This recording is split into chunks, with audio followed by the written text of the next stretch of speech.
Prior to my research, I had assumed that Shakespeare and Co. had derived its name from Shakespeare and Company, the American theater. I had also assumed that it was established by an American, and this project made me curious about if I was right and if people had drawn the same assumptions I had. I'd only been to the restaurant once in December 2014 with my family when they came to see me.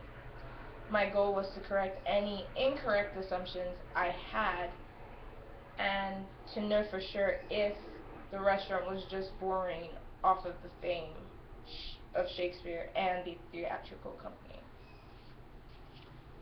After watching some of the example videos, I wanted to avoid problems that could arise due to postponement. I made sure to contact the owners of Shakespeare and Co. at least a week prior to the due date for the assignment. I requested an email-based interview to which I got no reply, and I visited the restaurant 3 times, each time observing how busy it was, the type of customers that came in, and when they had what is called dead hours. My 3rd visit, I was granted a personal interview with the assistant manager, Chad Hartley. He told me about how the founder, Dr. Edward T. Saad, had let his wife choose the name for their cafe or restaurant or patisserie. Their main branch is in Dubai, United Arab Emirates, which is where Dr. Edward is from, and his wife had studied in Paris, France, where she would frequent the Shakespeare & Co. bookshop or bookstore. The first one was opened in 2001 in Dubai, and the branch on the square was opened in 2012. They have diverse customers that come in from the Hilton, mostly European or just a lot of foreign customers who are looking for a new and unique experience due to the handmade decor that's very Victorian in style and just different from what you'd get at a normal restaurant here. I asked him how come the only branch in the United States was in Lexington, Kentucky, because even as a UK student, one of the questions I was asked the most was, why Kentucky?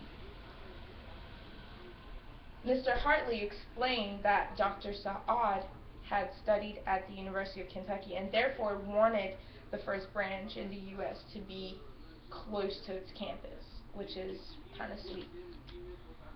It was interesting when I realized that there were absolutely no pictures of Shakespeare or plaques of his poems or quotes or images paying any homage to him whatsoever. This made me wonder why Shakespeare was being used as the name and attraction for the restaurant. Chad believes it's because Shakespeare is a symbol for the Victorian era, but I wondered if that was possible since Shakespeare is considered a Renaissance writer.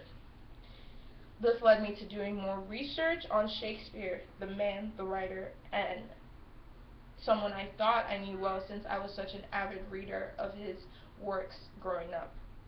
According to Wang Shuren, a writer for the Chinese Social Sciences Today, a survey conducted by the British Council proves that Shakespeare is the most representative cultural symbol of the UK.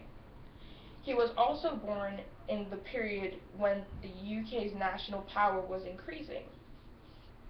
Shakespeare's literary attainments were approaching its acme in the Victorian period, which would make sense as to why he is now considered a symbol for the Victorian period.